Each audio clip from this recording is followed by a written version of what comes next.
Hello नमस्कार मेरे प्यारे दोस्तों, this is me Kumar Pankaj और क्रैक नाउ यूट्यूब चैनल पर आपका हार्दिक स्वागत करता हूं। तो जैसा कि आप जानते हो, मैंने एक वीडियो कल शाम शेयर किया था जिसमें दिल्ली मुखर्जी नगर नेहरू विहार में एक कैंडल मार्च आयोजित किया गया। एक कैंडल मार्च जिसको हम कह सकते हैं एक महा आंदोलन की शुरुआत दिल्ली से हो चुकी है, जिसकी परिणति 29 नवंबर को पटना में होनी है।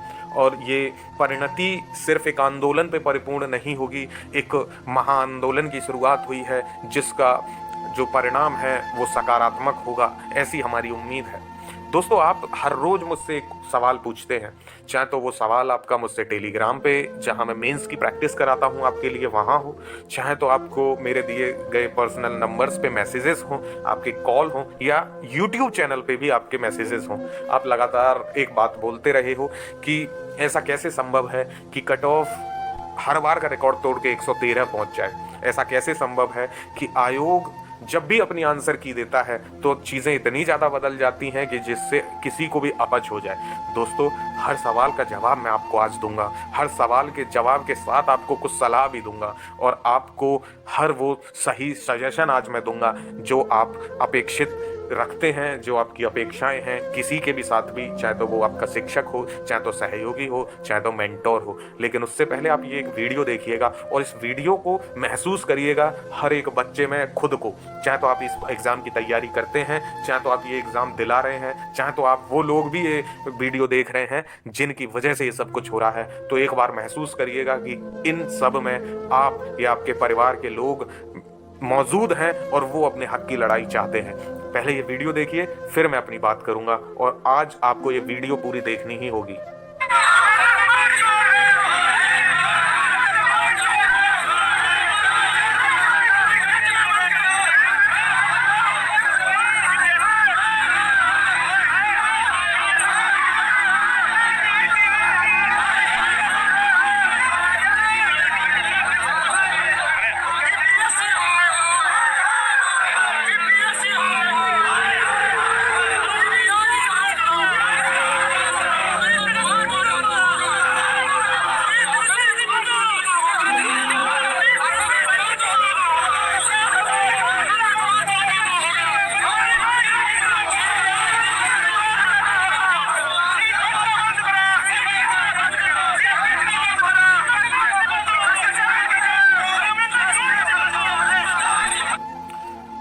दोस्तों, ये वीडियो आप देख रहे हैं, आप हर एक छात्र का चेहरा देखिए। उन लोगों से भी मेरी अपील है कि जो इस परीक्षा के दौर से नहीं गुजर रहे हैं लेकिन दूसरी चीज़ों में जो समय अपना व्यतीत कर रहे हैं, चाहे तो वो एग्ज़ाम देते हैं, चाहे तो उनके परिवार के लोग एग्ज़ाम देते हैं, या आप सिर्फ इंटरेस्ट रखते हैं इस विषय से, इस क्षेत्र से, तभी आप ये वीडियो देख रहे हैं। आप इन लोगों के चेहरे देखिए, क्या आपको इनमें आंदोलनकर्ता दिखाई देता है क्या? हर एक बच्चे के चेहरे पे मासूमी है, हर एक बच्चे के चेहरे पे वो एक मायूसी है जिसमें ये दिखाई देता है कि उनको उनकी परीक्षा या उनके ज्ञान ने नहीं हराया है, उनको इस सिस्टम ने हरा दिया है। आपने वो पोस्टर देखे होंगे जिसमें लिखा है कि परीक्षा से डर नहीं लगता साहब, परिणाम से लगता है। परिणाम से इसलिए नहीं लगता है कि वो परिणाम में हार गए या परिणाम में पिछड़ गए। हर एक बच्चा जो अपने घर से 1 से 2 हज़ार किलोमीटर आगे रह रहा है, 1 से 2 हज़ार किलोमीटर दूर आके रहने के बाद वो दिन में 18 घंटे, 10 घंटे से 12 घंटे, 8 घंटे या 12 घंटे, जिसका अपना शेड्यूल है, वो निरंतर पढ़ाई करता है। साल, 2 साल, 4 साल हो जाते हैं, अपनी सभी चीज़ों को वो स्टेक पे लगा के, हर चीज़ को वो पीछे छोड़ के आगे बढ़ के इस परीक्षा की तैयारी करता है। भारत का सबसे टफेस्ट एग्ज़ाम सिविल सर्विसेज का एग्ज़ाम माना जाता है, उसकी तैयारी करता है, और उसका जब रिजल्ट आता है तो उसे पता चलता है कि वो अपनी खामियों की वजह से नहीं, सरकार की खामियों से, आयोग की गलतियों की वजह से वो बाहर हो गया। तो वो क्या जवाब दे? सबके घर से कॉल आते हैं, सबके परिवार वाले उससे पूछते हैं कि आपका रिजल्ट क्या रहा। क्या जवाब दे वो बच्चा? एक बार गलती हो, 2 बार गलती हो, जब से बीपीएससी 67वीं हुआ है, लगातार गलतियों पे गलतियां आयोग किए जा रहा है। 67वीं का पहली बार एग्जाम हुआ तो पेपर आपने लीक करा दिया, उसके पहले 3 बार एग्जाम आपने पोस्टपोन्ड करा दिया था, पोस्टपोन्ड कराने के बाद एग्जाम हुआ तो कैंसिल हो गया, कैंसिल होने के बाद री एग्जाम होने में आपने इतना समय लगाया, उसमें बच्चों को सड़कों पे उतरना पड़ा, डंडे खाने पड़े पुलिस के, उसके बाद आपने एग्जाम कैंसिल करा के फिर से री एग्जाम भी कराया। तो आपने ये क्या किया? आपने कट ऑफ 113 पहुंचा दी। जिस स्टेट की साक्षरता दर 75% नहीं है, वहां बीपीएससी के रिजल्ट की कट ऑफ 75% पे पहुंच गई। कैसे मुमकिन है ये? और मान लीजिए हम कह भी दें कि 10% जो है बच्चे, जो 10,000 बच्चे इतने टॉपर प्रवृत्ति के अगर बिहार में आ भी गए हैं जिनको इतना अच्छा ज्ञान है, तो फिर आप एक आंसर की सटीक क्यों नहीं दे पाए? अभी आपने कल एक आंसर की जारी की जिसमें आपने हिंदी और इंग्लिश में अलग अलग लैंग्वेज में छपे होने के कारण आपने नया रिजल्ट जारी कर दिया। आप कहते हो कि हिंदी में आपने निफे लिखा हुआ है और इंग्लिश में इंटीरियर ऑफ द अर्थ लिखा हुआ है, इसलिए उसका आंसर चेंज हो गया और आपने फिर से न्यू रिजल्ट जारी कर दिया। ये आप क्या कर रहे हैं? आप अपनी गलतियों पे मिट्टी डालने का काम कर रहे हैं। तो छात्रों की सिर्फ इतनी मांग है कि आप सीबीआई इंक्वायरी बिठाइए। तो आपको क्या डर लगता है? आप बिठाइए सीबीआई इंक्वायरी।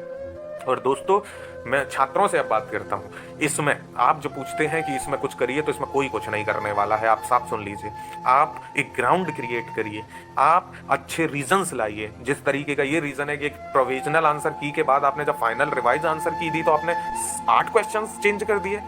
किस बिहाफ पे चेंज कर दिया? और उनका मैक्सिमम मैं गारंटी देता हूं कि उसमें 4 आंसर तो मैं जानता हूं जो गलत है पूरी तरह। आपने कौन सा ऐसा पैनल बिठाया हुआ है जिसको ये पता चलता है कि लोहे में कील में जंग लगने के बाद उसका वजन क्या क्या कह रहे हैं आप कि घटता नहीं है, बढ़ते जाता है? अरे तो वो मंगल ग्रह के बराबर हो जाएगा क्या लोहे की कील का जंग बढ़ने के बाद? कैसी अजीब बातें ये हो रही हैं आयोग में। और आप एक सटीक आप क्वेश्चन पेपर नहीं बना पा रहे हो, और क्वेश्चन पेपर आप बना रहे हो, आप रिवाइज और प्रोविजनल आंसर की में आप सही से आप उत्तर नहीं दे पा रहे हो, और आप एक कट ऑफ रिलीज कर रहे हो। ये क्या चल रहा है? तो दोस्तों, ये आंदोलन की शुरुआत दिल्ली से हो चुकी है। इसमें महत्वपूर्ण मांगें जो आपको याद रखनी है वो ये हैं। पहली मांग ये है कि सीबीआई इंक्वायरी हो, उससे नीचे कुछ नहीं। दूसरी मांग, ये जो जितने भी आपके एग्जाम कंट्रोलर हैं ये अपना इस्तीफा दें। अतुल प्रसाद का बहुत देख चुके, जब अतुल प्रसाद आए थे तो लगा था कि चीजें बदलेंगी, बट वो भी अपना इस्तीफा दें। अतुल प्रसाद इस पद के लायक हैं ही नहीं। उनको सिर्फ लगा है कि अपना रिजिग्नेशन देने से पहले, अपनी समय अवधि पूरी होने से पहले वो 2 एग्जाम कंडक्ट करा दें और अपना वाहवाही लूट लें। तो ऐसा नहीं होगा साहब। आपने तो एक अलग सिस्टम क्रिएट कर दिया है। 113 कट ऑफ, आप जस्टिफाई तो करिए कैसे संभव हो गया? जब औरंगाबाद में पेपर लीक हुआ तब भी आपका 66वीं में 108 गया था। इस बार आप कहते हो फेयर एग्जाम हुआ तो 113। आपकी ओएमआर सीट्स में गड़बड़ी पाई गई है साहब, तो ये कैसे चलेगा? आप जस्टिफाई करिए इस चीज को। इतना कोई ये तानाशाही का शासन नहीं चल रहा है, ये लोकतंत्र है। और यहाँ पे हर ये जो छात्र आपको दिख रहा है स्क्रीन पे, ये कोई अनपढ़ गवार नहीं है, ये सब ग्रेजुएट हैं, पोस्ट ग्रेजुएट हैं, पीएचडी हैं, ऑफिसर्स हैं, और घर से 2000 किलोमीटर दूर सिर्फ इसलिए नहीं रह रहे हैं कि आप जो कहो ये छान लें। ये कैंडल मार्च ये आपकी शोक सभा के लिए है साहब, समझ गए? बहुत कड़वे शब्द का इस्तेमाल आज मैं कर रहा हूं जो मेरी प्रवृत्ति के खिलाफ है, लेकिन अब नहीं होगा। मेरी अभिवृत्ति चेंज हो जाए, मेरा एटीट्यूड चेंज हो जाए, मुझे फर्क नहीं पड़ता है, लेकिन मैं क्या क्या एक एक्सपेक्ट कर सकता हूँ? मैं बात कर रहा हूँ उन स्टूडेंट के हवाले से, मैं बात कर रहा हूँ उन छात्रों के भविष्य के हवाले से जिनको ये जस्टिफाई करना भी भारी पड़ गया है अपने परिवार में कि आखिर वो इतने सालों से कर क्या रहे हैं। तो दोस्तों, 29 तारीख को आप लोग जाइए, पूरी तरीके से आंदोलन कीजिए। दिल्ली में आंदोलन तब तक होता रहेगा जब तक इसका कोई सटीक परिणाम नहीं निकलता। हर वो तानाशाह जनता के सामने झुका है जिसने भी गर्दन ऊंची खड़ी करके ये साबित किया है कि वो तानाशाह है। जनता की शक्ति से कोई नहीं बच पाया, छात्रों की शक्ति सर्वोपरि है। अपनी शक्ति का प्रदर्शन कीजिए, लेकिन शांतिपूर्ण तरीके से कीजिए। 29 तारीख को पटना में जो आंदोलन होना है उसमें अपने आंदोलन में आप सहयोग कीजिए, अपनी सही मांगे रखिए, सीबीआई इंक्वायरी की मांग रखिए, आप सही से एक पैनल का चयन करवाने की मांग रखिए। अगर ये एग्जाम दोबारा कंडक्ट हो सकता है तो पॉसिबिलिटी रखिए। अदरवाइज अगर आप कहते हैं कि 10,000 बच्चों का रिजल्ट और एक्स्ट्रा दिया जाए, तो मैं आपसे ये पूछना चाहूंगा कि 10,000 बच्चों का रिजल्ट एक्स्ट्रा दे भी दिया तो जिनका धांधली के साथ अगर प्रीलिम्स हुआ है तो क्या फिर वो मेंस में धांधली नहीं करेंगे? इसका क्या जो है जवाब हो सकता है? तो जिनका प्रीलिम्स में सेटिंग हुई है उनकी तो मेंस में भी होगी और इंटरव्यू में भी होगी। तो ये तो पूरा एग्जाम बिक चुका है। तो आप अपने लिए और आने वाली पीढ़ियों के लिए सही जवाब तलाशिए। सही सवाल करेंगे तो सही जवाब आपको मिलेंगे, और आप अपनी सवाल को ठीक तरीके से रखिए लोगों के सामने। बाकी आपको सपोर्ट हमेशा मिलेगा, चाहे तो वो कोई भी टीचर हो, कोई भी शिक्षक हो, कोई भी प्लेटफॉर्म हो, वो जो भी है छात्रों की वजह से है। हम भी छात्रों की वजह से हैं, हम भी आपकी वजह से हैं। कितना ही बड़ा सा बड़ा संस्थान हो, छात्रों के पीछे ही है। जब आप मांग करेंगे, जब आप उनसे डिमांड करेंगे, जब आप उनसे सहयोग मांगेंगे, तो उनको राजी राजी ना तो गैर राजी, हमारे यहाँ का ये एक कहावत है कि राजी राजी ना तो गैर राजी, उसको आपके साथ खड़ा होना ही पड़ेगा, क्योंकि छात्रों की शक्ति के आगे सब निरर्थक है।